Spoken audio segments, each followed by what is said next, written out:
यह स्टोरी एक ऐसे बच्चे की है जो पैदा तो 90 साल के बूढ़े की तरह होता है, लेकिन वह मरता है जन्म लेने से पहले। इस फिल्म का नाम है the curious case of Benjamin button. Film की शुरुआत में हम एक औरत को देखते हैं जो हॉस्पिटल में अपनी आखिरी सांसें गिन रही होती है। इस औरत का नाम डेजी होता है और उसकी एक बेटी होती है जिसका नाम कैरोलिन था। डेजी उसे एक डायरी देती है और उसे पढ़ने के लिए बोलती है जो कि किसी बेंजामिन बटन की होती है। इसके बाद कैरोलिन इसे पढ़ने लगती है।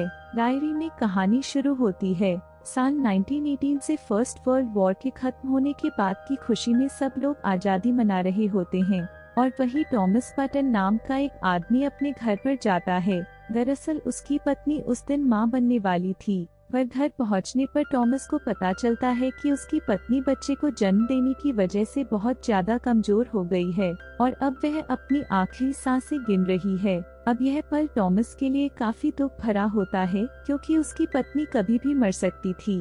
जिसके बाद वह मरने से पहले टॉमस से एक आखिरी बात कहती है, चाहे कुछ भी हो जाए हमारे बच्चे का ध्यान रखना। अब अपनी पत्नी के मरने के बाद टॉमस बटन अपने बच्चे को देखने के लिए जाता है और उसे देखकर खुश होने की बजाय वह काफी हैरान हो जाता है। जिसके बाद वह अपने बच्चे को उठाकर तुरंत वहां से भाग जाता है और सीधे एक नदी के पास जाकर रुकता है। अब यहाँ पर टॉमस काफी परेशान होता है कि उसे इस बच्चे को पालना चाहिए या मार देना चाहिए, लेकिन तभी वहाँ पर एक गार्ड आ जाता है जिस वजह से टॉमस को यहाँ से भागना पड़ता है। टॉमस उसे एक वृद्धाश्रम के बाहर रखता है, जिसके बाद वह वहां से चला आता है। थोड़ी ही देर बाद वृद्धाश्रम की केयर टेकर बाहर आती है।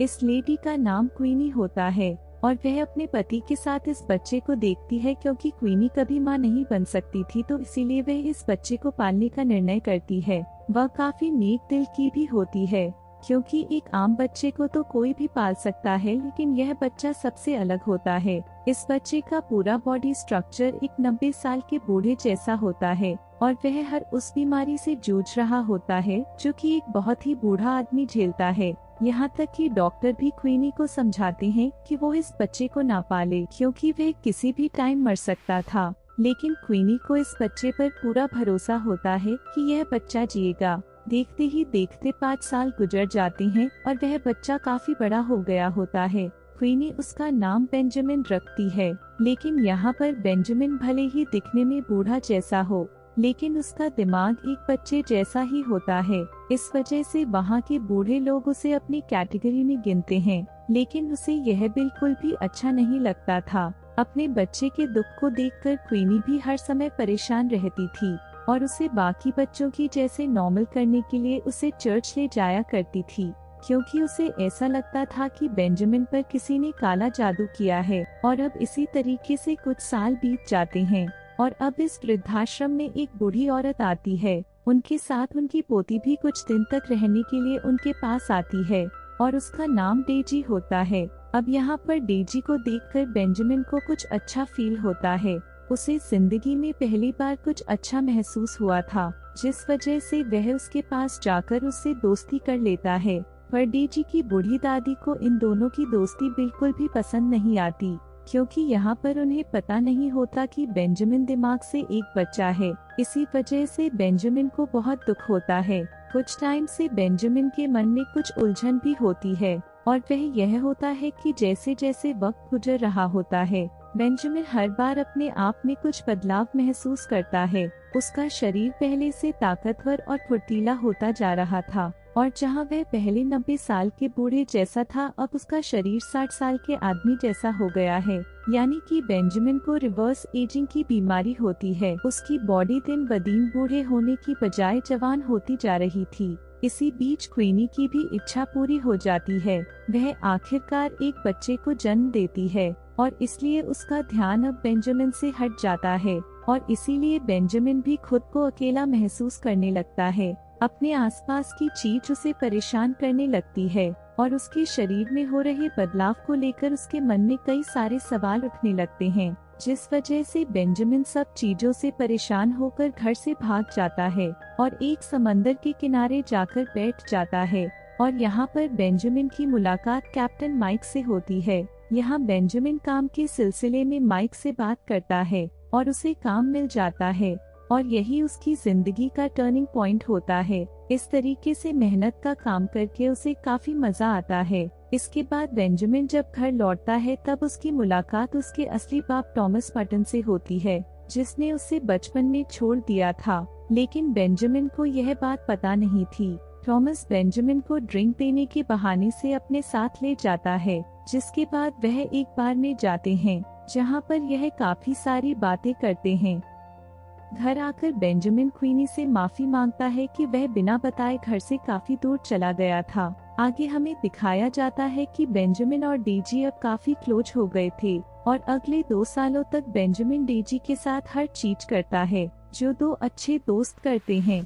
फिर वह अपनी जिंदगी को तलाश करने के लिए कैप्टन माइक के साथ चला जाता है, क्योंकि समुद्र के पास रहकर उसे काफी अच्छा लगता था। लेकिन जाने से पहले वह डेजी से यह वादा करता है कि वह दुनिया के जिस भी कोने में रहेगा वह हमेशा उसे चिट्ठी लिखता रहेगा और वह अपनी बातों से नहीं मुकरता और वह समुद्र के रास्ते जिस भी देश विदेश पर जाता है डेजी को हमेशा चिट्ठी लिखता रहता है। इसी तरीके से कुछ साल और बीत जाते हैं और अब डेजी भी काफी बड़ी हो गई होती है और बेंजामिन भी एक शादीशुदा औरत के साथ रिलेशनशिप में आ जाता है। यहाँ पर बेंजामिन उस औरत से प्यार का मतलब समझता है और यह एक दूसरे के साथ काफी समय बिता रहे होते हैं। पर इसी बीच वर्ल्ड वॉर शुरू होने से पहले समुद्र की लड़ाइयाँ शुरू हो जाती है, जिस वजह से बेंजामिन को छोड़कर उसके सारी क्रू मेंबर्स मारे जाते हैं जो कभी उसके परिवार जैसे हुआ करते थे, जिस वजह से बेंजामिन वापस अपने घर लौट आता है।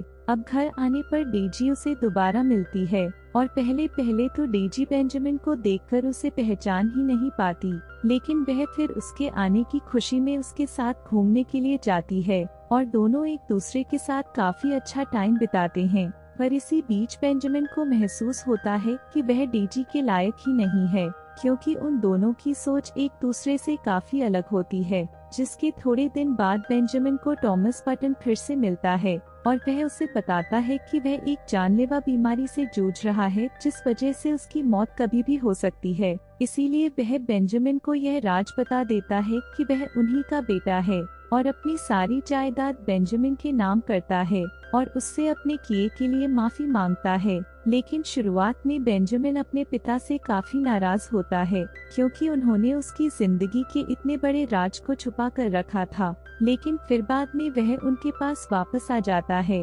क्योंकि उसने अपने सामने काफी लोगों को मरते हुए देखा था। उसे जिंदगी की कीमत पता थी। उसे इस बात की समझ थी कि इंसान के मरने के बाद उससे जुड़ी सारी नाराजगी खत्म हो जाती है। इसलिए बेंजामिन अपने पिता को माफ कर देता है और उनके आखिरी पलों में उनके साथ रहता है। अपने पिता के मरने के बाद बेंजामिन को एक और बात का एहसास होता है कि वह अब इस बात से भी नहीं भाग सकता था कि वह डेजी से प्यार करता है। इसीलिए बेंजामिन जल्दी से भागकर डेजी के पास जाता है अपने प्यार का इजहार करने के लिए। पर डेजी से मिलकर उसे पता चलता है कि उसने आने में देर कर दी है और वह उसे भूलकर अपनी जिंदगी में आगे बढ़ चुकी है। वह अभी सक्सेसफुल डांसर बन चुकी होती है और उसका बॉयफ्रेंड भी होता है और अब बेंजामिन उदास होकर वापस लौटता है। लेकिन कुछ ही साल के बाद बेंजामिन की किस्मत वापस मोड़ लेती है और उसे दोबारा डेजी के सामने पहुंचा देती है। दरअसल डेजी का एक्सीडेंट हो जाता है, जिस वजह से उसका डांसिंग कैरियर खत्म हो जाता है और उसका बॉयफ्रेंड भी उसे छोड़कर चला जाता है। लेकिन फिर भी डेजी बेंजामिन को अपनी जिंदगी से दूर कर देती है, क्योंकि वह इंजर्ड हो चुकी होती है और वह उसे दुखी नहीं करना चाहती थी। इसलिए वह उसे चले जाने के लिए बोलती है और बेंजामिन वहां से चला जाता है। लेकिन काफी समय के बाद वो एक दूसरे से फिर से मिलने का फैसला करते हैं और इस बार यह दोनों एक दूसरे के साथ रहने का भी डिसाइड करते हैं। और यहाँ पर इनका रिलेशनशिप बहुत अच्छा होता है, क्योंकि बेंजामिन भी अब जवान होता है। अब वह कई साल अच्छी तरीके से बिताते हैं, जिसके बाद उनकी एक प्यारी सी बेटी होती है। लेकिन बेंजामिन अपने में ही में खोया हुआ होता है, क्योंकि उसे यह बात समझ में आ जाती है कि जैसे जैसे वक्त बीतता जा रहा है उसकी उम्र घटती जा रही है और एक समय बाद वह एक छोटे बच्चे का रूप ले लेगा, तो उसे फिक्र होती है कि डेजी कैसे उसे और उसकी बच्ची को संभाल पाएगी। इसलिए बेंजामिन एक बहुत ही बड़ा फैसला लेता है। वह अपने पिता की सारी जायदाद को अपनी बेटी के नाम कर देता है और उन दोनों को छोड़कर चला जाता है। लेकिन जाने से पहले वह डेजी के लिए एक लेटर छोड़ जाता है, जिसमें यह लिखा होता है कि वह उसका इंतजार न करे और दूसरी शादी कर ले और खुश रहे। अब कई साल बाद बेंजामिन का वृद्धाश्रम से डेजी को फोन आता है, जो अब ओइनी की बेटी चला रही होती है। वहां आने पर डेजी फिर से बेंजामिन से मिलती है, पर फर्क अब इतना रहता है कि डेजी बूढ़ी हो चुकी होती है और बेंजामिन एक 10 साल के बच्चे के जैसा हो जाता है, जिसे डेजी के नाम के अलावा यह भी पता नहीं होता कि वह कौन है। डेजी बेंजामिन को देखकर वहीं रुकने का डिसाइड करती है और इस तरीके से उसका ध्यान रखती है जैसे कोई दादी अपने पोते का रखती है। अब जैसे जैसे वक्त बीतता जाता है, बेंजामिन की उम्र घटती जाती है और वह छोटा होता जाता है। वह चलना भूल जाता है, बोलना भूल जाता है और आखिर में वह किसी जन्म लिए बच्चे के जैसा हो जाता है और डेजी की गोद में ही मर जाता है। और इस तरीके से उसकी अनोखी जिंदगी का अंत हो जाता है और बेंजामिन की डायरी की कहानी यहीं पर खत्म हो जाती है। और इस कहानी को पढ़ने के बाद कैरोलिन, जो कि बेंजामिन की बेटी होती है, उसे यह एहसास होता है कि यह कोई कहानी नहीं है, ये एक हकीकत है और बेंजामिन ही उसके असली पिता थे। और जैसे ही कैरोलिन को सारी सच्चाई पता चल जाती है, डेजी भी यहाँ पर मर जाती है और यह मूवी यहीं पर खत्म हो जाती है।